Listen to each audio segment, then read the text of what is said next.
can I have another wine? You're listening to the Giggle Gang podcast. I don't know what I'm talking about. If you want it, just come get it. A Giggle Gang podcast. Just be myself. For fuck's sake. You know, sometimes people pay me to say ridiculous shit, and sometimes I just say it for free. Jesus Christ. You're listening to the Giggle Gang podcast. Do you know what? I do. Like I was in Asda probably around 2009. I don't know why. It's a story from 11 years ago. I don't know why I remember this, but some woman was furious about self-service. She was fucking blind and effing on everyone. So I tapped her on the back and went, "Hiya, love." She went, "What do you want?" And I went, "The sun's shining outside." Gives a little smile and she went, "Do you know what, love? You're fucking right." And that was a little story before I went to Joe's, before a breakup with, I can't say his name on this actually, let's call him John for now. It's really cool. But no, yeah, nice run-ins. I try and absolve them of anger. Do you feel like there's a lot of angry people in the UK? Well, working in hospitality, which I got fired from not about a year ago now, I haven't looked back. Yeah, it's mainly, I'll probably get, people won't be happy I say this, middle-aged white women in restaurants is the angriest people I have ever met. And why do you think they're angry, Eddie? You could culturally go back to patriarchy if I really wanted to dive into the historical context of angry white middle-aged women. We've got time. The fact that they have,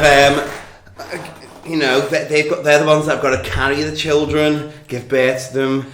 They're on a lesser wage. They've got to take time off the kids. It's easier for men. Maybe it's just years and years of anger built up, and now the middle-aged women in my restaurant, I'm not putting you all under umbrella, just feel like, you know what, I deserve the best, so I'm going to complain if it's not at a standard that it should be. What type of restaurant did you work in, just to give people context? I worked in a restaurant called ZZ's. Okay. Which is, in French it translates to, ZZ's translates to cock, which is really confusing to a French gay man job in Liverpool Pride. But ZZ's is an Italian restaurant, and then I got fired from that and went next door to Las Iguanas. And in the interview in Las Iguanas, actually, the two gay guys who interviewed me, gay guys love a bit of gossip, sorry if that generalises us all, but we don't give a shit. The two gay guys that were interviewing me for this job said, "Why do you want the job?" I went, "Do you want the professional answer or the real answer?" And he said, "We'll have the real answer." I went, "I got fired from next door because the manager's an arsehole, I want to burn his fucking head out." And these two gay guys in harmony and unison said, "Girl, you've got the job, starting tomorrow." And I worked there for a year after that. And then what happened with Las Iguanas? They got a new management in, and when they get new management in, they do try and manage old staff out. So I just left. Yeah. And also he was showing members of the staff the mosque shootings, and when I walked past the office I went, "Wow, it's time to move on." Yes. The ones that happened in Christchurch? Yes. The new manager, I was like, "This is not the example you should be setting, to be honest." Sell burritos and keep your fucking head down. I went, "Well, he's watching, guys." I went, "Oh, wow." So I just left, and I left me Dr. Martens there, so there's probably a very happy lesbian chef there now with a new pair of shoes. But yeah, that was Las Iguanas. Are you implying that only lesbians can wear Doc Martens? Is that No, I'm saying culturally, meme-wise,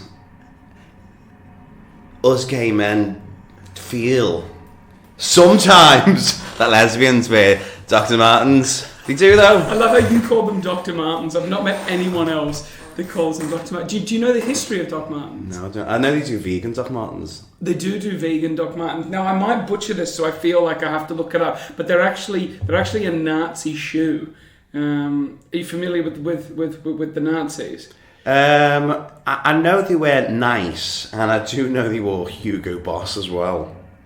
And I actually done a dissertation on the Holocaust and a film called La Vita e Bella, which is Roberto Benigni's which is a film set in a non-specific concentration camp where he's pretending that his son is in a big game to protect him from the atrocities of World War II and the Holocaust and the concentration camp. It's a brilliant film, and he's a clown What's as well. the film called? La Vita e Bella, translated to Life is Beautiful.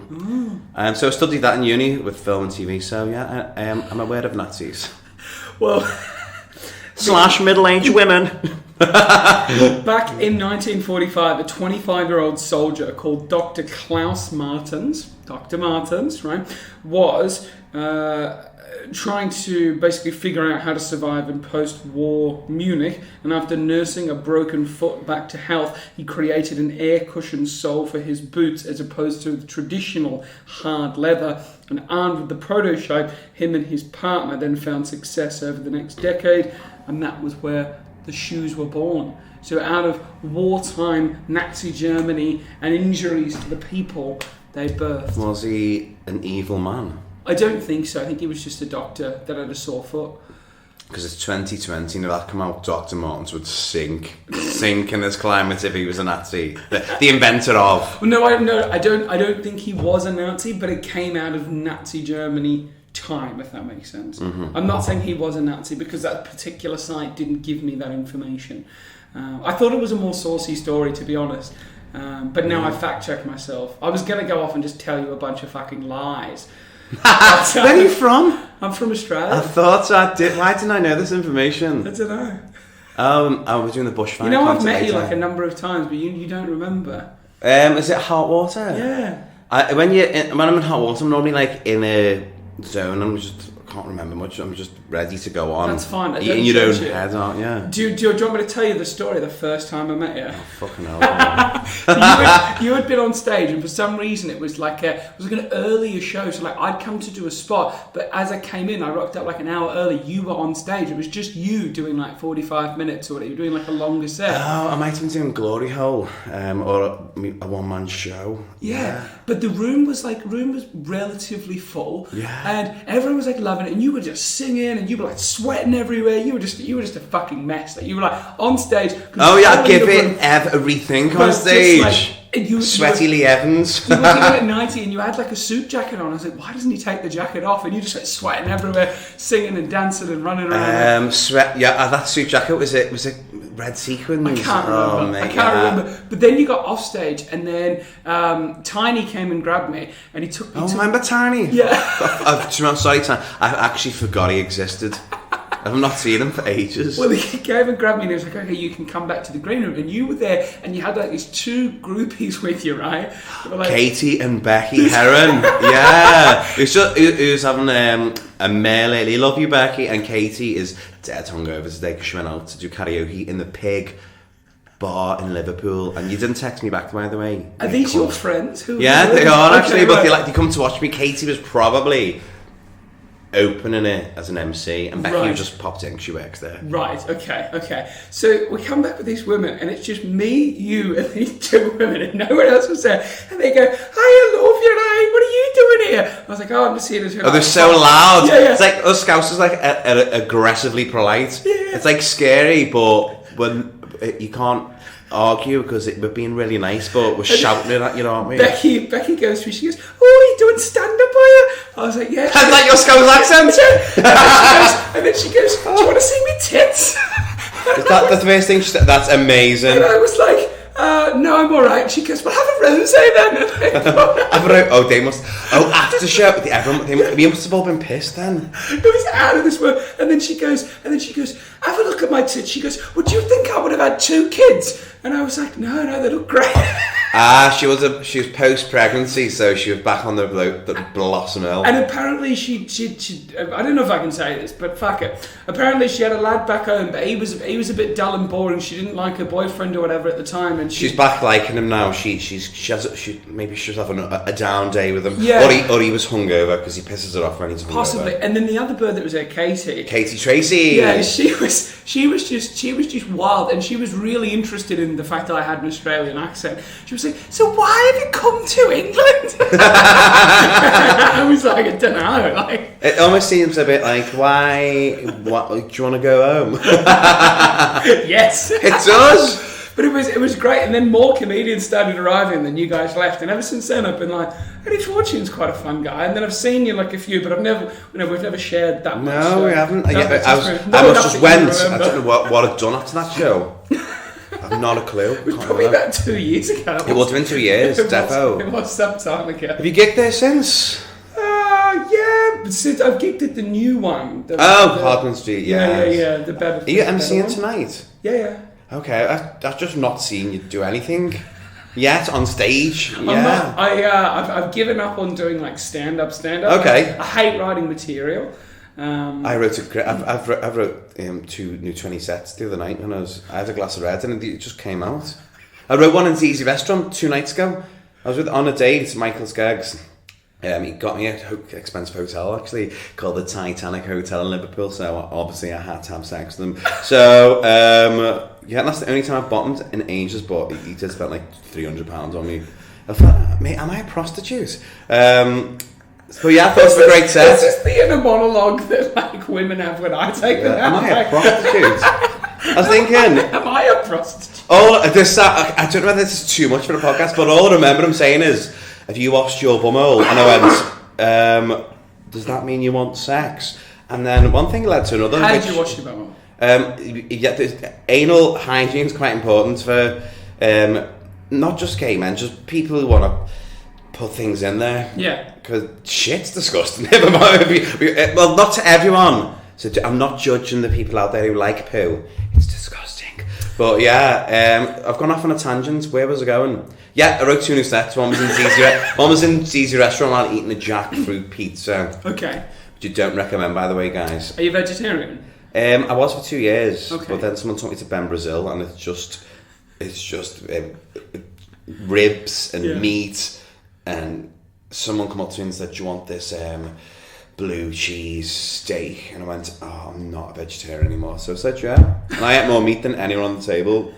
Disgusting. So I'm off and on. I'm off and on. Okay. I mean, I don't really like meat, but I eat it when I'm hungover. When it's good. When I'm hungover, that's when I eat it. Can you do a favour for the listeners? Try and keep your hands off the table, because every time you... Sorry, listeners. Right, I'm going to sit up. Wait, this is the last creaky noise. So I'm going to sit like this quietly, okay? You look fantastic. He has got a non-branded energy drink that he's brought along. We can't name the brand for privacy reasons, but use your imagination. It's 80 pence and another name for it would be like green electric. So that's the best I can do. Sorry, without actually naming the fucking thing. Use your imagination. It tastes like ADHD, actually. It absolutely does. I'm going to be your problem in about 20 minutes. Have you got ADHD? A lot of exes asked me if I do or have it. Okay. But see the point in kids get diagnosed. I've done all right up until now. We've all got a degree of ADHD. Some willing ADHD, willing distraction if you're bored. You're not bored, by the way. Were you never medicated? No. So I was I ever medicated? I was medicated for 12 years for ADHD. Really? And now I've mellowed right out.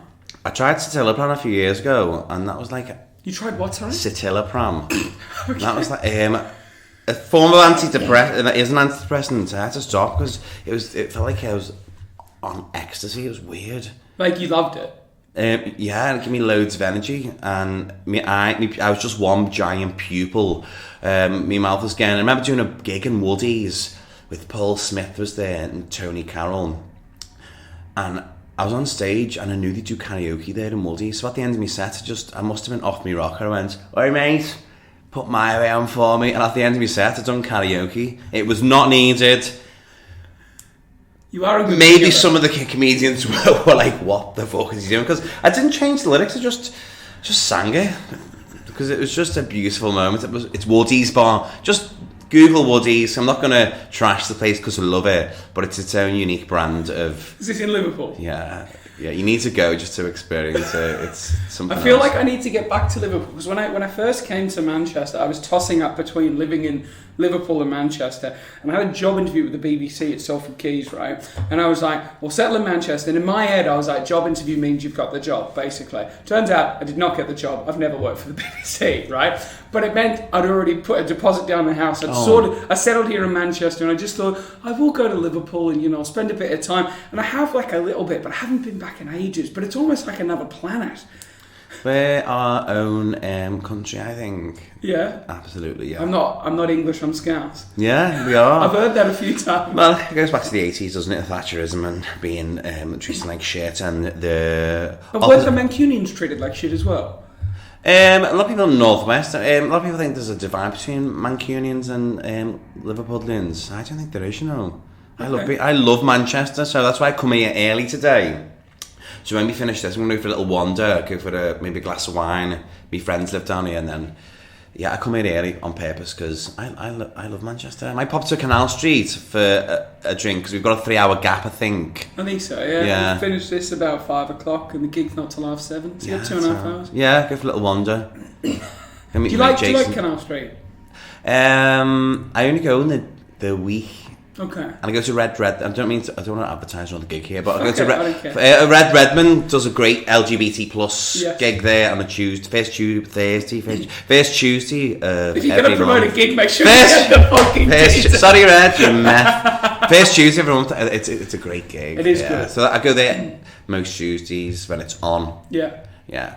That's my night out. I do a bit of comedy. It's one of those nights where you can get a little bit drunk before you go on stage because I'm only doing like new material, so and then I go out, book a hotel, and probably Leville, and have sex with a stranger.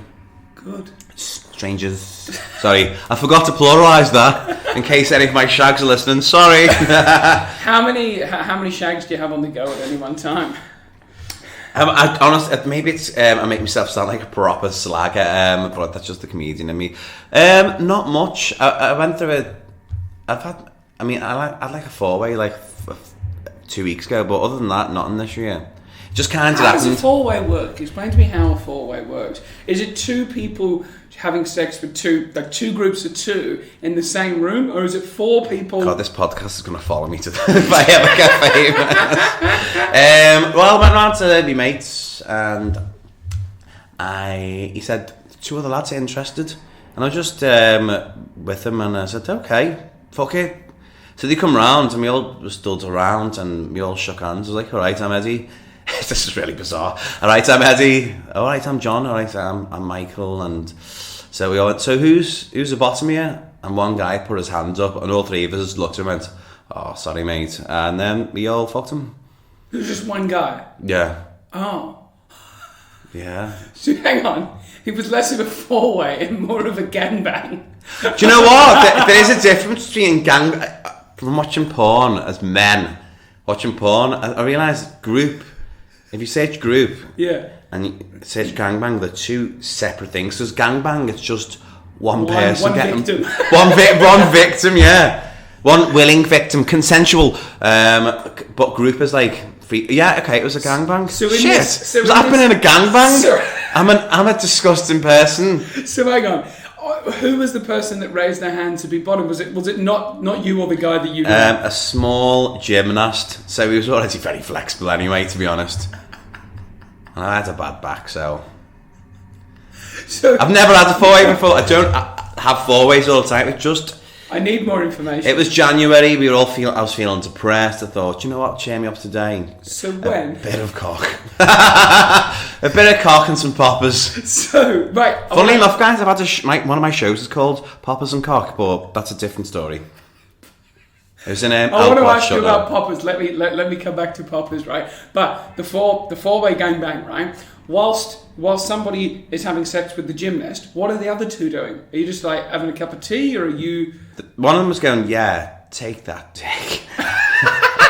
Like one of them was he was quite the director actually. The other one was like, I've never done this before. And we're like, okay, Jan.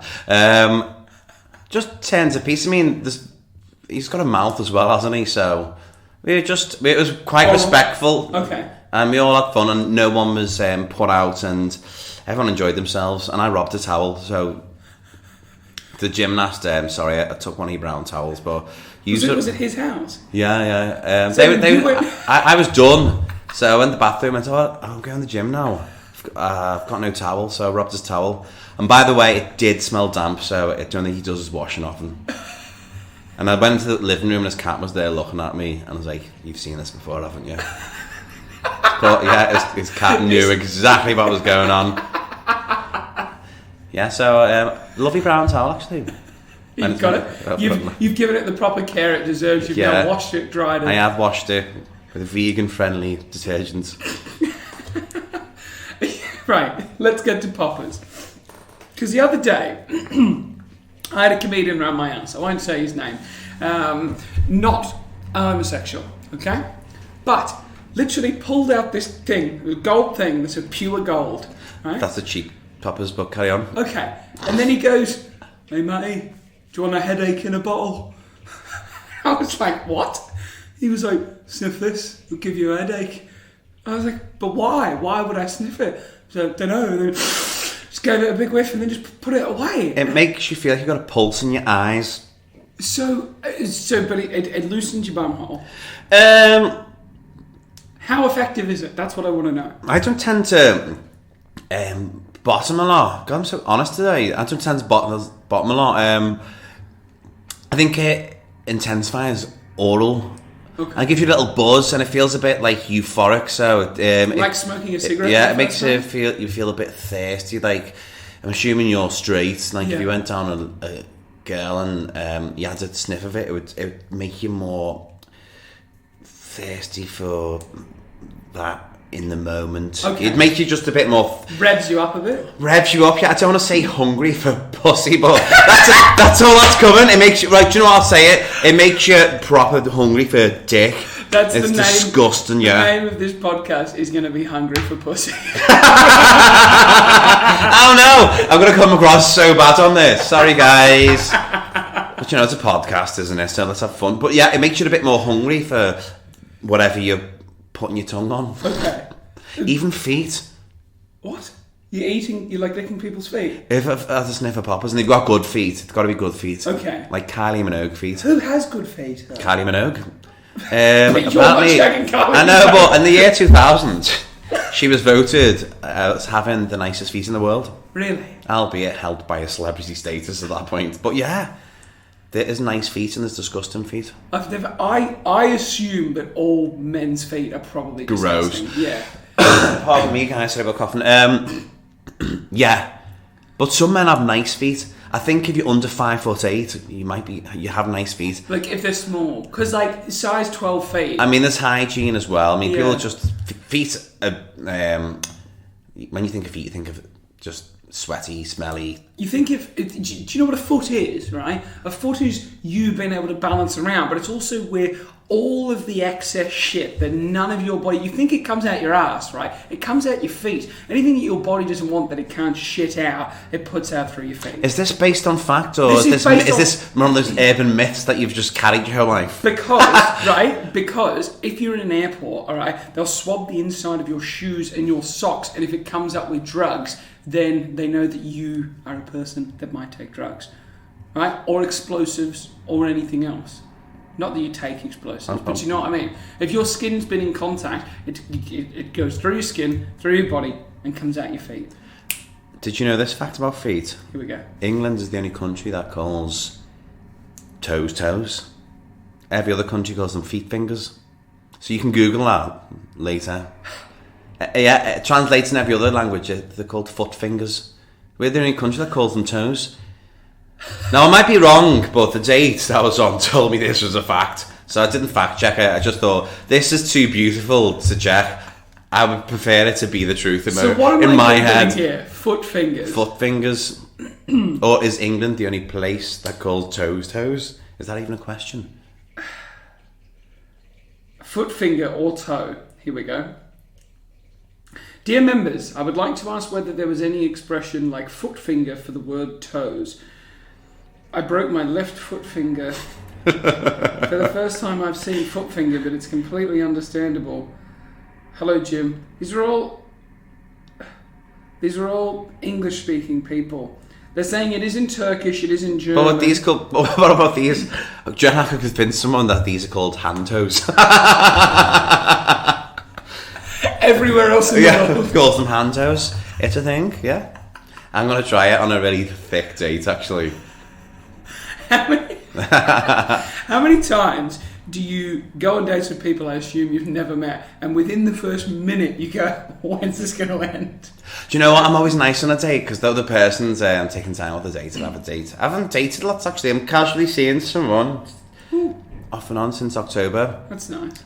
We see each other like once a week or twice a week, and it's chilled. But no, I'd never be mean. I've never been mean on a date. But not that you've been mean. I know you probably come across as nice, but in the back of your head, you just thought, this is going to go nowhere. Like, well, someone, it's more the other way around. I was on a date with someone, he halfway through the date, he went, my mum's washing machine's broke, I've got to go and fix it. His name is Jamie. He's a doctor, by the way. You've got a funny nose, Jamie, just letting you know if you listen to this. His mum's washing machine broke, so he had to go home and fix it halfway through the date. Did you ever check it to see how the washing machine... I just went, you know what, fuck it, let him go. It was boring anyway, because I ordered the wine and he ordered the coffee. I thought, it's not... We're on different levels. Different levels here, yeah, so... I hope you fixed that washing machine, Jamie. And he was on Fit. I met him on Fit Lads as well. Hang on, so there's Grindr. Oh, Fit Lads was back in the day. Okay. Yeah, that probably finished around 2010. It's still floating around there as a dead website. But lads, just called Fit Lads. Fitlads.net. Fitlads.net. Yes. And there was forums on there where you post a question and everyone would comment and off each other's advice, or just be really horrible. But fitlads.net, that takes me back. So when you were, what year did you come out in? When I officially tell people, I don't know, 15, 16. I wasn't really asked though, to be honest. So, but what point in time was that? I'm trying to gauge how old 15 you were. Would have been the year. It would have been 20 years ago. Okay. Yeah. 20 years ago. What? The year 2000. Around that date, I always knew anyway. You just know. Absolutely. It just is. You know. But what I'm trying to get at is, you know how now, like, meeting other gay people's quite easy. You've got how long is Canal? It's too easy. I could meet someone now in this room from this flat. That's how easy it is. But what was it like back in the year 2000? Is what I mean, like, because it wasn't. You just have to meet. You just met him a bit. It was more exciting. You met him more organically in clubs, and you met people in person. And there's this one club in about 2000, and they had shag tags. They're just called shag tags, and you had a number on your shag tag, and you go up to this whiteboard, and someone else with a shag tag, say they had number 19 shag tag, and you're number 21. They go, number 19 fancies number 21, so you had to go around and look for number 19. And if you didn't like them, you pretend you didn't see the shag tag. But that was one of like a weird fast dating nights where you... What? Yeah. So people had rocked up just for that. And it's called shag tag night, yeah. Right, okay. It wasn't a nightclub that every night of the week... No, it was called The Escape. And the toilets are always flooded. Because I imagine that place would just attract creeps or really fit just people. Gay bar. It would be horrible for your self-esteem to go there every night and put on a shag tag and just have no one approach you. I don't think they do it anymore. It is a bit demeaning because you'd always go up to this board and see if anyone liked you, and you go, "Oh, my number's not on there." Yeah. It's actually really it's horrible, isn't it? Yeah, shag tags. God, I might Google it. Based on is like you get a sticker. Yeah. You could be thick as fuck. Like. It's just a sticker. I just look at you and be like, yeah, no. Yeah. See if the number might correlate. Yeah. Now it's all done on the internet. Yeah. With filters and angles, and do they look like that in person? So yeah, it's a minefield out there. I'm going to ask you a question that you probably don't want to be asked, but I need to do it for the sake of the listeners. Are your teeth real? Yes. Are they really? Yeah. They are fucking impeccable. I'm getting a root canal there though, so inside maybe the knot. Now I'm seeing the bottom ones is less straight, but definitely the top ones look fantastic.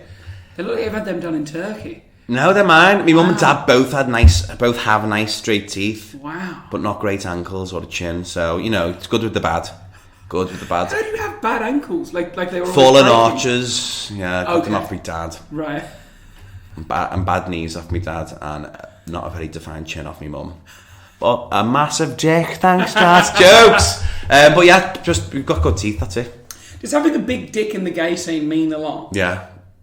Like, is it almost everything? There's people who like prefer bigger penises, and there's loads of lads who go, it doesn't really bother me about penis size, and lads who say that have got small penises. Okay. That's the general rule. But yeah, lads like big willies, but we don't like massive willies. Okay. Just have a nice looking willy. Doesn't matter if it's massive or not. Just if it's just be hygienic and nice. If it's attached to a nice guy, But lads like there is pretty penises and ugly penises. As much as I'm sure you've seen an ugly vagina compared to a nice vagina.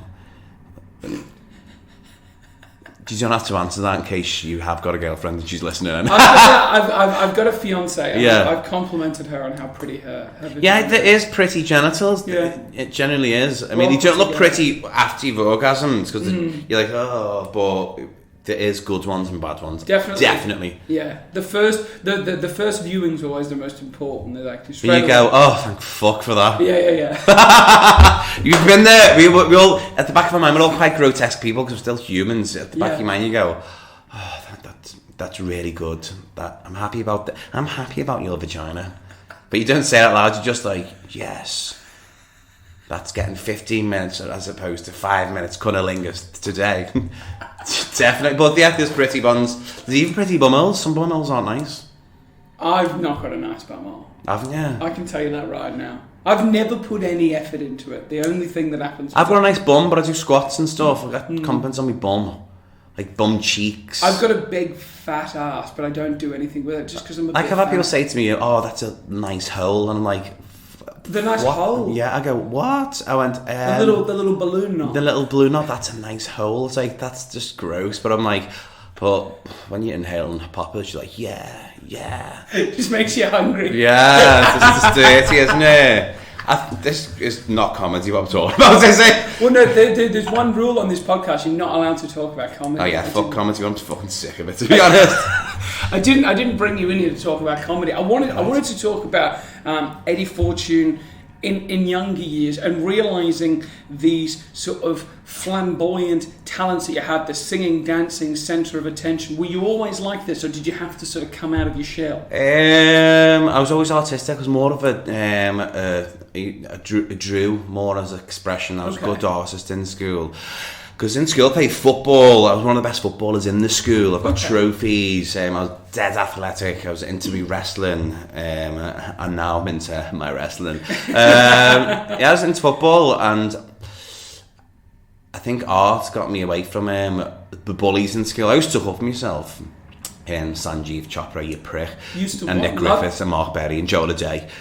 You used to love yourself, did you say? I always took up myself in school. What does that mean?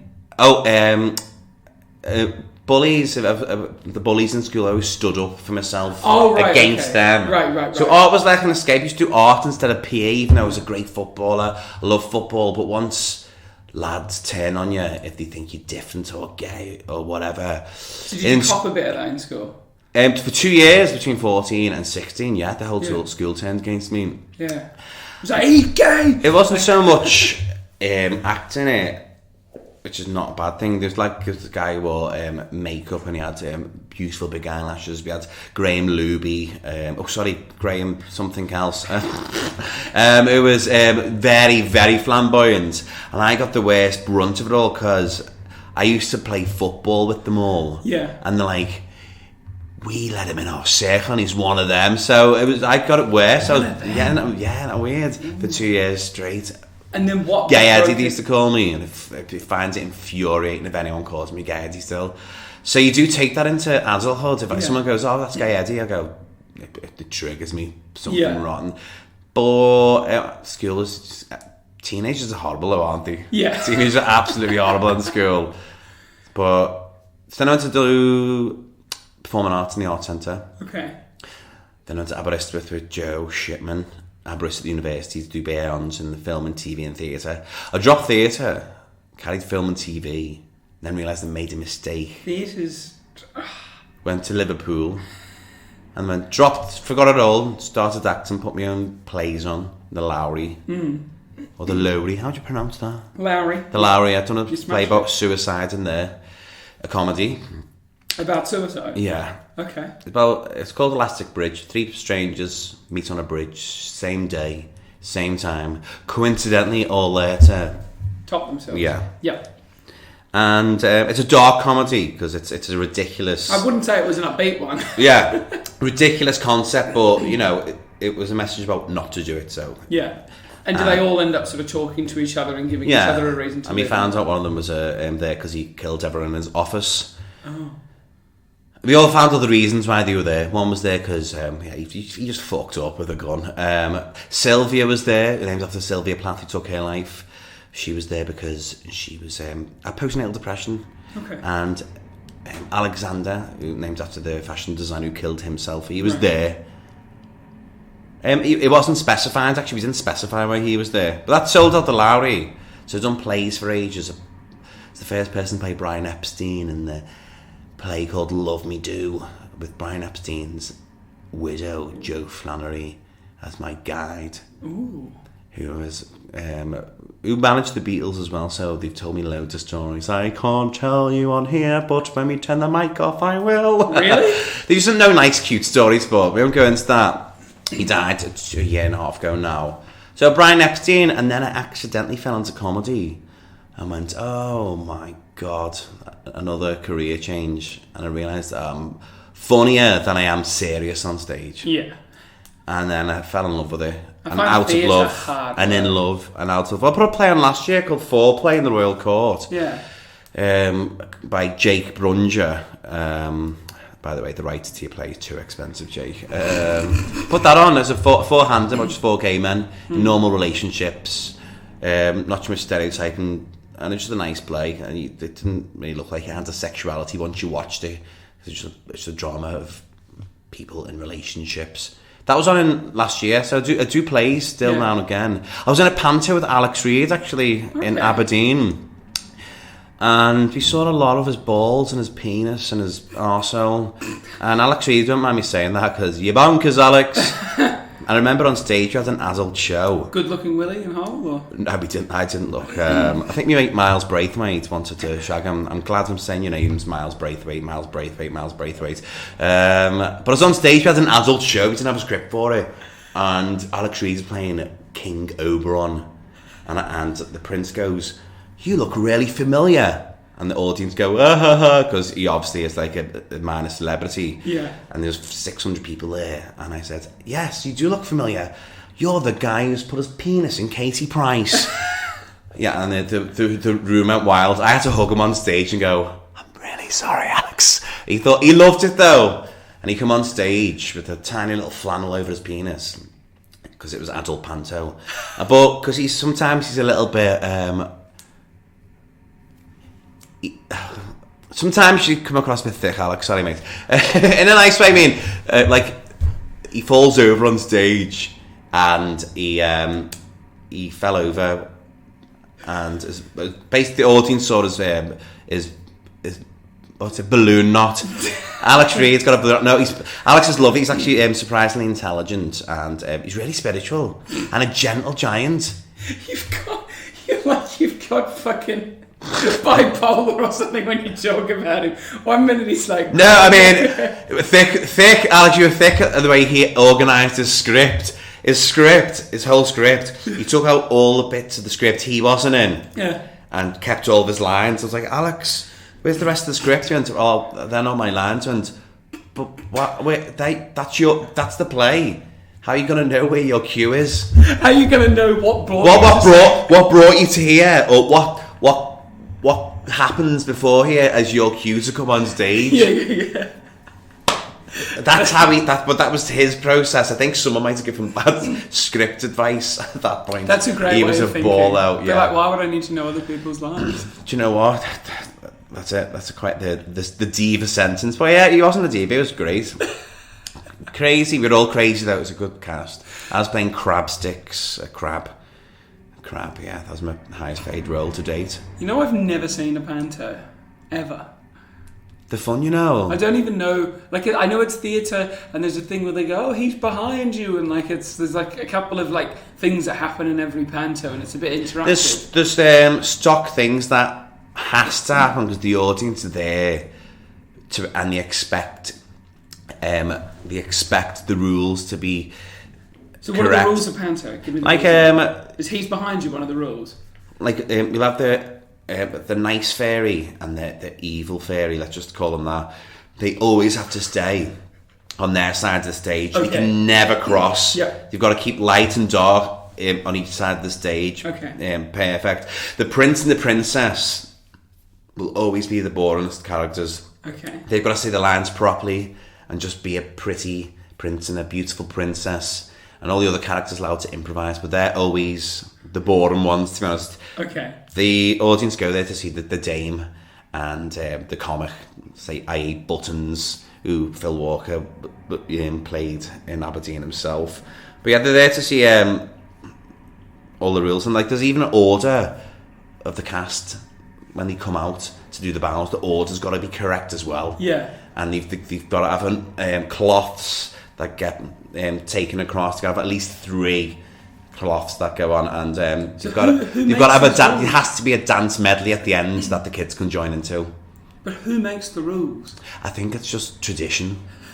Like, Americans don't get panto; they don't understand So it. is it a British thing? Is that why? Yeah, absolutely. Because I don't even think It's they do it ridiculous, in Australia. but it's so much hard work. You've got to put a show together in 10 days rehearsal, Yeah. a full show, meet the new cast, get all your song numbers, the dance numbers, the script, and then when the 10 days are over, you go in, and the first few days are always rough around the edges. Yeah. And the show's generally fantastic for the last week run. It's just panto, that's how it's been done. And is it at a specific time of year as well? Is it usually around Christmas? Or can It you is. do a panto Christmas whenever and you want? Easter. Okay. So But I might be able to catch some pantos. There's Purdy Productions are doing adult panto in summer, I think, as well. They're becoming more popular with drag culture because Okay. they're getting drag queens to get the audiences in, and yeah, they're doing. What's your opinion of Drag Race? Which one? The UK one. UK. Did you watch it? The banter was amazing. The Yeah. personalities were way more interesting. Yeah. All the queens seemed like they liked each other more. They was more supportive. Yeah. And lovely. Do you feel I like think that they were was less because talented. But they the were top, less talented? but less talented than the American dancers, but more with lip syncing and looks, but Don't more you feel more like they were talented with improvisation, Yeah. acting, and actual skill. For me, And the they were top 3 just are brilliant. more thankful that they had the UK one, that they Very had their own thing. Very appreciative, and they're all lovely. Yeah. Talent-wise, for looks and dresses, they seemed a little less polished. Yeah. But performance-wise, I thought they were a lot better than some of the American counterparts, actually. Apart from Bianca Del Rio, she's the boss. She's the boss. They're all dead nice, though. It's great. See, I've only got into Drag Race like the last American series where Brooklyn Heights. Yeah, and Evie Evie Oddly. Yeah. She's great. Yeah. So she won, and then who I can't even remember. who Nice won the alternative UK queen. Very bendy. Yeah. Yeah. one. When she walked on the back like that, Disgusting. Can't look at it. it's gross. It's gross. But she deserved to win. I thought she wasn't the best performer that night, though, on the final. You think? Thought it was, I've forgotten his name, the muscly one. The muscly drag queen. Brooklyn, that was the ballerina, wasn't it? Yeah, the big tall one. The tall one. She was great for the first performance, but then she got a bit samey. Yeah. Evie Oddly won because she was original, and she stuck with the character in the lip sync rather than trying to do backflips and somersaults and death drops. She gave a performance, and it was quite artistic, actually. Are we considering RuPaul as a gay icon or an LGBT icon or a drag icon? I call him a gay icon. Yeah. But that's an umbrella. The way gay is an umbrella statement for me. Yeah. Queer, gay, whatever you want. He is an icon. He's worked hard. He's he's a gay icon. I call him a gay icon. And Todrick Hall as well. I quite like Todrick. Oh, there's a few tweets about him owing people money. What? Yeah, Give us a go. yeah. Apparently he owes everyone money for working for him, and he's not paid them. No. So all over Twitter, and Manila tweeted, "Yeah, you still owe me money for my Halloween gig." So it's apparently that's out there. Like, he's gonna be listening to this. He's like a millionaire. Doesn't he have that song? He's very talented though. He is like really fucking talented. Yeah. So pay your staff if you're not. And if you have, good. I think he's going to be listening to this being like, fuck them. No, that cheeky Scouser who's locally famous. How dare he?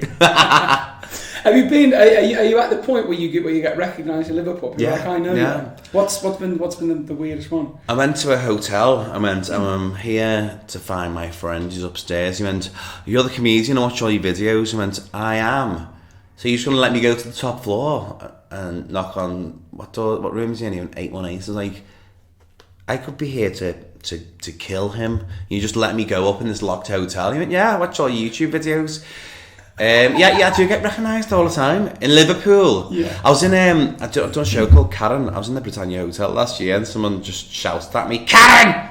And then that was it. So it's not like they're saying you're great. Yeah. They just like, oh, you're him. I get the people say, "Oh, you're that comedian." When I'm on the gay scene, because all the gays want the attention for themselves. Right. No, I get recognised. Not loads though. Like strangely recognised. Like people just shout things from my videos at me, like "dribbly bumhole," because I've got a dribbly bumhole joke that's been used. A dribbly bumhole. A dribbly bumhole joke. Oh. That's it. But that's something else. We will be talking about comedy there. Yeah, I'll show you later. You've probably seen it. But yeah, just get strange things shouted at me. Yeah. Or sometimes mean things, but I don't mind. It doesn't bother me really. Because I know I'm funny, so it doesn't matter.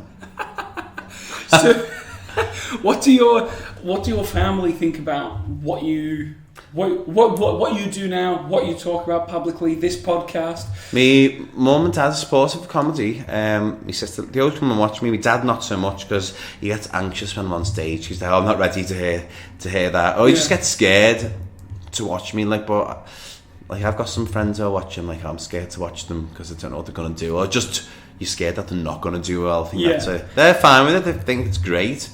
They're made up. I'm going to be hosting a very lucrative bingo thing soon as well, so that'll see me through for the next year. Yeah, good. Yeah, so I'm a bingo host for a little while because promoters are shit at progression.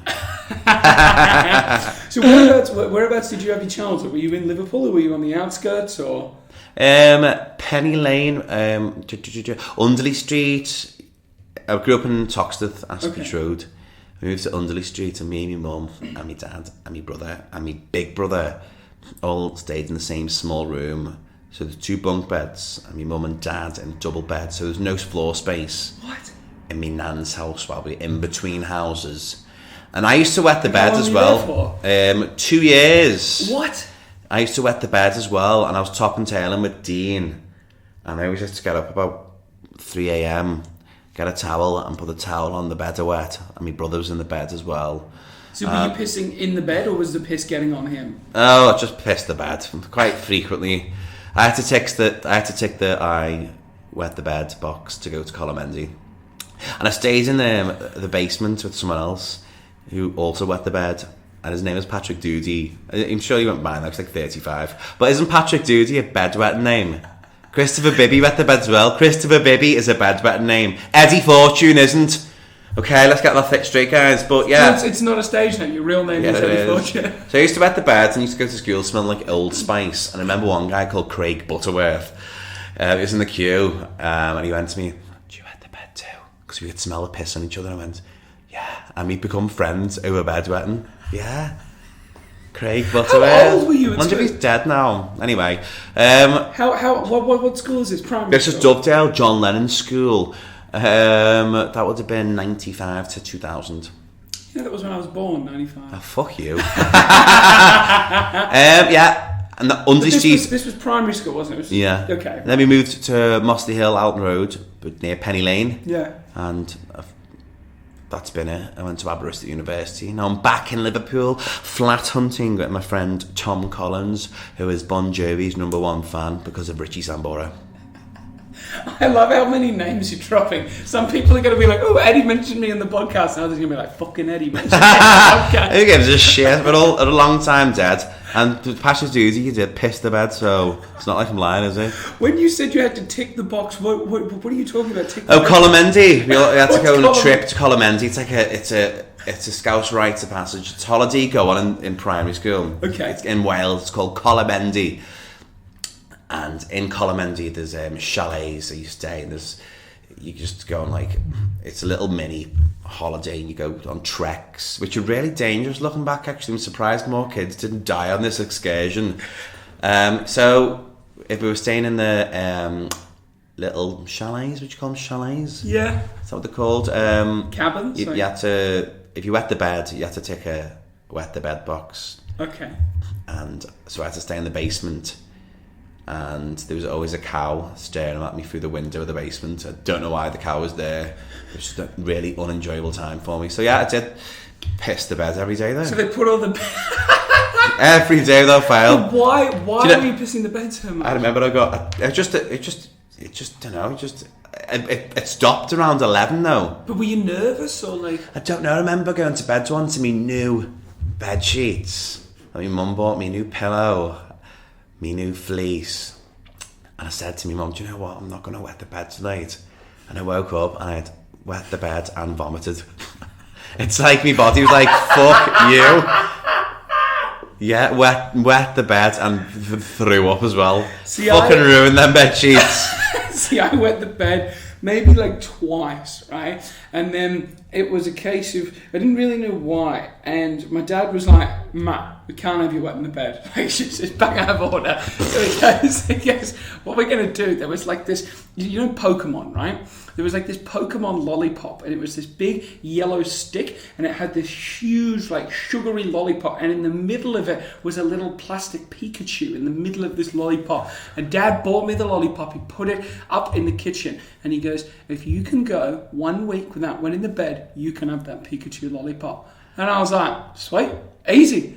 Did 1 week without wetting the bed, sucked away on the Pikachu lollipop, right? Got down right to the end, had my little Pikachu on the stick, then wet the bed the next night. Oh! And then he was like, he goes to me, he goes, I'll take that Pikachu lollipop back off you. You do it again. I was like, all right, I won't. And then I just never did. Mine just stopped. It just stopped. I don't know. But Can't remember why. I used to vomit a lot, right? Because I loved eating, and I'd eat like gluttonously, like to excess. So we couldn't have my birthday at anything all you can eat, because I would just eat until I like exploded, right? So usually that have birthdays at home, or we'd go to like normal restaurants. But you know how when you go out and like when you're an adult, you can't say like, if someone looks like they're finished with that, are you finished with that? And then start like, you know. I mean, my friends do that. In Liverpool, yeah, we don't give a shit. My family weren't. No, we do. But they weren't about that when you're an adult, right? But when you're like 8, you can really get away with murder. So I would just be sort of walking around the table, standing in between people, being like, they're like, oh, are you having a good birthday? I'm like, yeah, you finished with those croutons or whatever? Croutons! It'd be like a pile. I don't mind a crouton, you know. I would just eat whatever anyone had left. And now it's like a case of like, I live with another comedian, and he was telling me, he goes, will you not just Who'd you live with? Sean Paczkowski. Polish, but British. I don't know. Can't. I've heard of him. Fuck him. Yeah. My best friend's Polish, actually. Robert Kielak. I mean, he's my manager as well. Got loads of stories about that one. He bought me a bath bomb for my birthday. Yeah. I haven't got a bath. But I remember holding it under the shower, fizzing it on me fucking nipples. But yeah, that's a tangent. We've gone off on a tangent there.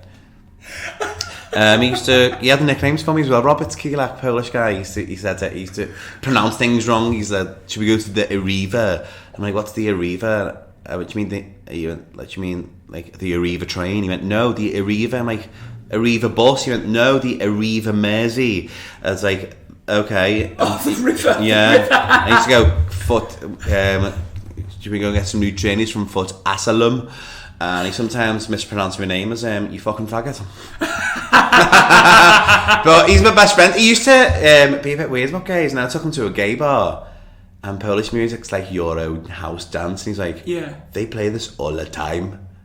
That's a Polish accent, I think. I went on holiday with his missus in Alcudia, and we fell out, and we're still friends though. But yeah, don't go on holiday with an Australian and a Polish person who are in a relationship together, because you Australians can drink and Polish people can drink, and both of them together. It's a fucking nightmare, to be honest.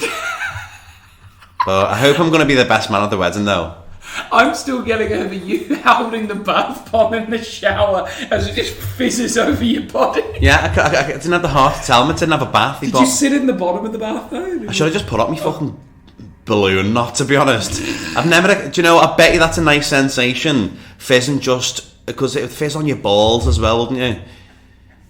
If you lay on your back like that. Yeah. What time's Lush open till today? I'm going to get myself a vegan fucking bath bomb. Put it up me bum. Yeah, and have a nice fucking cleansed hole. And then I'm going to go to Canal Street and get bummed. Are you staying in Manchester tonight? I don't know yet. See what my friend's doing. I don't know, but I'm going to have a glass of wine. I've got me little 10-minute set, boys. I've got like an hour, I would say. I'm going to decide. Probably just do about... I was involved in a knife attack on a train. What? From Piccadilly to... Is this a story or a bit? A story, but I'm not gonna. I'm gonna do it later. But there was a knife attack on a train from Manchester, Piccadilly to Oxford Road, which I'll tell you about later. That's like 3 minutes. The yeah, journey's not it long. happened between those two stops. Who had the knife? A random guy who was asking people if they could smile. What? And asking people why did they look so angry, and then he apparently pulled a knife.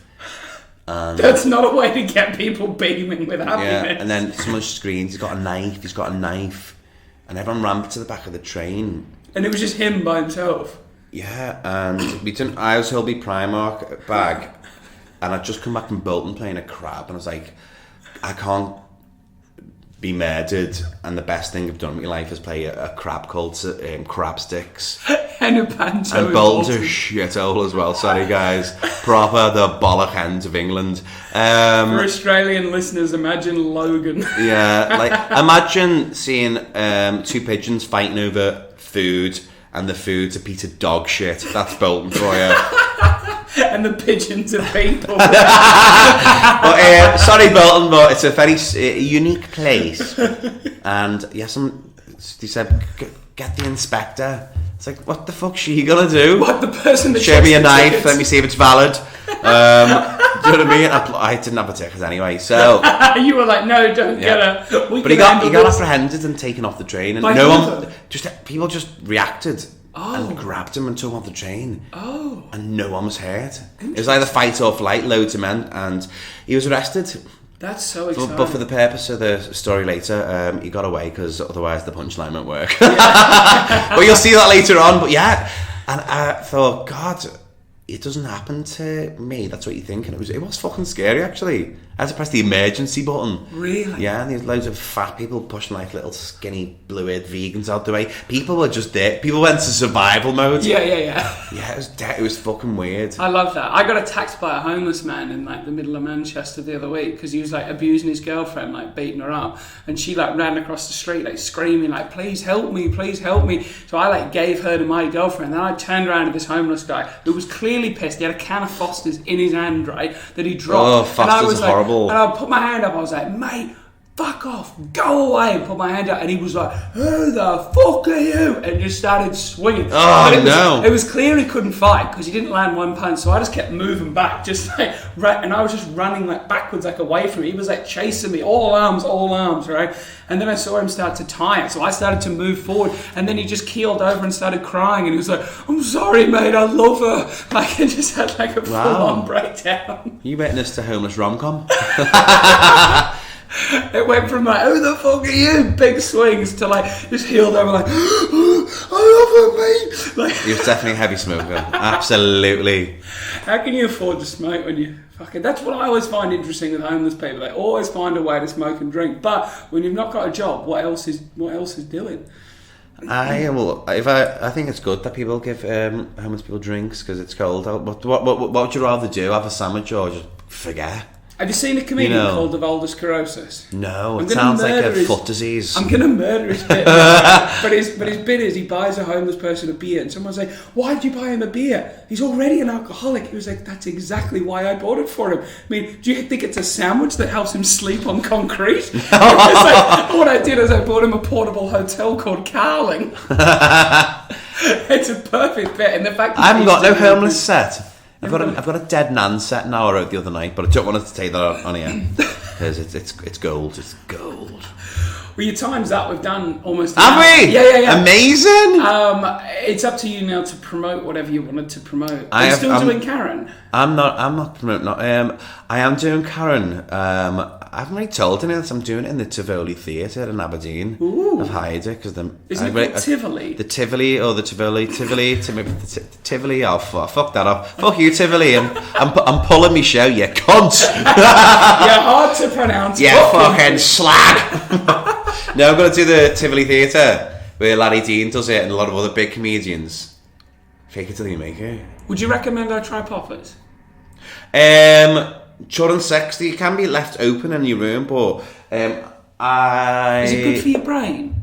It's not going to do nothing to you. Okay. Because you know how people do like balloons. It'll like last. nitrous No, and that? the sensation lasts for a minute or Okay. two maximum. But have you done like nitrous oxide balloons? Like, Oh no. Oh, because after like a day of doing balloons, I used to do like a lot of balloons. I'd wake up and it was like my brain didn't want to be in my head anymore. Oh It's no. horrible. It's no. They sell it legally in shops. Okay. And you see people in clubs with them. It's a momentary sensation. And Pure Gold's not the brand. What would be? The brand? There's I do a strong one called it's just called English. Okay. English or Triple X. Just it's a little bit stronger. It just gets just a bit more of it's a bit more euphoria. And what's it supposed But to be used for? you don't do it all the time. It's sparingly, but it's not like a hard drug. You're not going to get a come down. Is You it might have a headache. Is But, it a leather cleaner? What's the actual product? I know Jeebs or GBH is an alloy cleaner. Right. I found that out after swallowing it. But I don't know leather cleaner. I don't know. It's classed as they call it like an oil essential aroma. What's Essential oils, You don't know. aromatherapy. No, or a scent. They've called it something else. Okay. Because, I mean, gays must have found out if you stick it up your nose. I think it's just meant to be an aroma odorizer. Yeah. Yes, Room a room odorizer. odorizer. That's what I think people call it. Have you got any room odorizer? Yeah. Imagine that. Get that room odorizer out, lads. Let's get bombing. Room odorizer, though? Wow. And that flew by. What time's it now? It's now 4:57, mate. Oh, brilliant. I can Got go and another- have a little wander and see if my mates days. he lives above the Barony Bar, which is actually easy to get to along the canal. I know. Here wasn't so much. Maybe I walked the wrong way. I'll let you finish because otherwise we're just getting into map territory. Thank you, Eddie. Bye everyone. It's alright. Don't worry.